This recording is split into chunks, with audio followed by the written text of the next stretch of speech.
दैत्यों में युद्ध छिड़ा था और ये आप जानते हैं शरीफ आदमी हारता नहीं लेकिन रास्ता छोड़ देता, उसको लोग जानते हैं कि हार गया।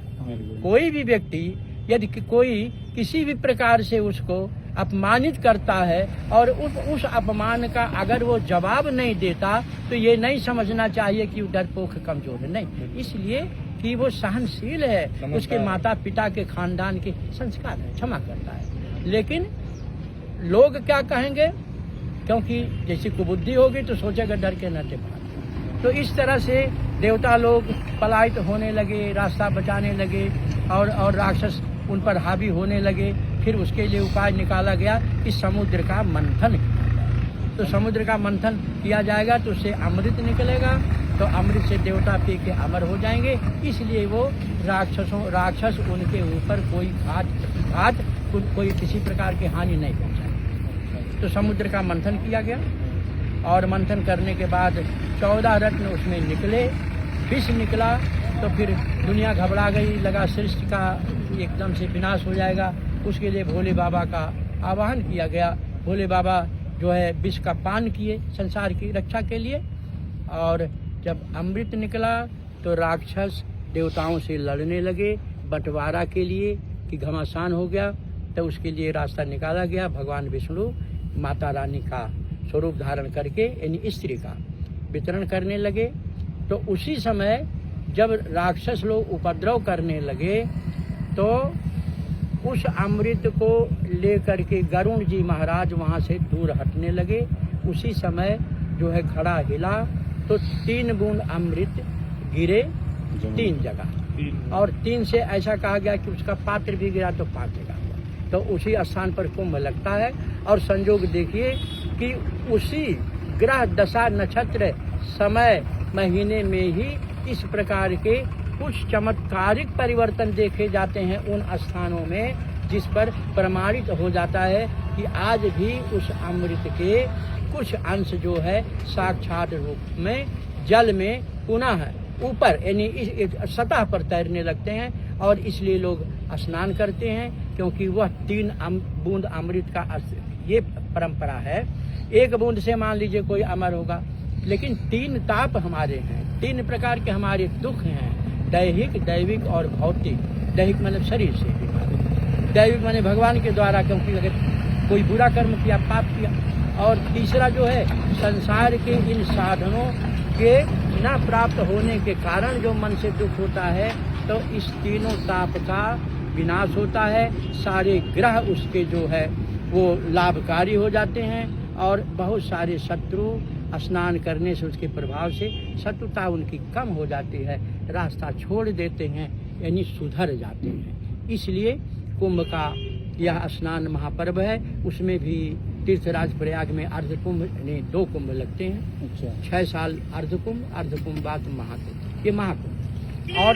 और स्थान पर जो है केवल कुंभ का ही स्नान होता है। हम आप लोगों के इस चैनल के माध्यम से समस्त भारतीय ही नहीं, संपूर्ण विश्व के सनातन धर्मियों को, हिंदू धर्मियों को और इसके साथ साथ सारे मानव शरीरधारी सभी प्राणियों को जो अपना हित चाहते हैं, जो संसार का कल्याण चाहते हैं, जो न्याय के प्रेमी हैं, जो सेवा के प्रेमी हैं, जो संसार के सभी लोगों के खुश होने के प्रेमी हैं, सब लोगों को आमंत्रित करते हैं सादर। मैं जगत गुरु स्वामी ओंकारानंद सरस्वती ज्योतिर्मठ बद्रीनाथ से कि आप आके स्वयं इस कुंभ में स्नान करें और इस कुंभ का दर्शन करें। इस कुंभ में हमारे सभी शंकराचार्य, सभी धर्माचार्य, सभी जितने बड़े साधक और सारे भक्त लोगों का दर्शन करें, सबसे आशीर्वाद लें। आपका जीवन शुभ हो, मंगलमय हो, आपको धन धान संतान पद प्रतिष्ठा रक्षा सुरक्षा भगवान की कृपा सदा प्राप्त होती रहे। आपकी जय जयकार हो। इन्हीं शब्दों के साथ भारत माता की जय बोलते हुए सबको पुनः आशीर्वाद देते हुए वाणी को विराम देते हैं, निवेदन के साथ कि आप लोग पुनः आप पधारें इस महाकुंभ में और स्वयं इसकी अनुभूति करें, क्योंकि इसका वर्णन किया नहीं जा सकता जितना इसका महत्व है और जितना सब कुछ आने के बाद मिलता है। तो महाराज जी कितने स्नान होंगे इस कुंभ में? इस कुंभ में 4 स्नान।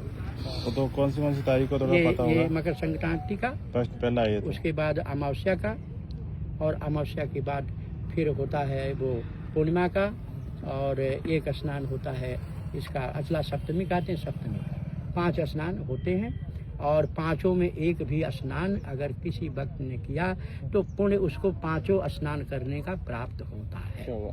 केवल स्नेह होना चाहिए, प्रेम होना चाहिए। और इन्हीं के साथ साथ मान लीजिए किन्हीं कारणवश समयाभाव में या किसी अभाव में जो लोग नहीं आ पाएंगे, उन्हें भी मैं आशीर्वाद देता हूँ भारत की संत परंपरा की तरफ से कि वो भी अपने बाल बच्चों सहित अब इसे संसार में, इस दुनिया में, अपने गांव देश में रहें, सदा वो भी सुखी रहें। तो महाराज जी, कुंभ और महाकुंभ में क्या अंतर है, थोड़ा सा बताइए।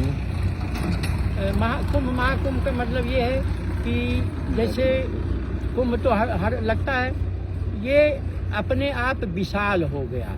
जैसे आप जैसे एक बाग में वृक्ष लगाएंगे, उतने खाद पानी देंगे, लेकिन कोई वृक्ष बहुत विशाल हो जाएगा तो उसको महावृक्ष कहते हैं। इसी तरह से यहाँ इतना जनमानस आ गया इनके प्रभाव से तीर्थराज प्रयाग के, कि इतनी भीड़ हो गई कि इनको 2 बार कुंभ कराना पड़ा, महाकुंभ और कुंभ। तो ये महाकुंभ 2 भागों में बांट दिया गया है। दोनों में सेम है, दोनों में पूर्ण उठवा है, भगवान वही हैं, तीर्थराज प्रयाग वही हैं, गंगा जमुना सरस्वती का संगम वही है। बस हमारी मनसा साफ होनी चाहिए। तो आपको एक भी अगर कुंभ का स्नान किए तो आपको पूर्ण फल मिलेगा, और भगवान पूर्ण फल दें। तीर्थराज प्रयाग संत परंपरा की तरफ से हम तीर्थराज प्रयाग को निवेदन करते हैं, इस धरती का सारा जनमानस सुखी रहे, सब खुश रहें, सब संतुष्ट रहें। ठीक, बहुत बहुत धन्यवाद, आपने हमें कीमती टाइम दिया।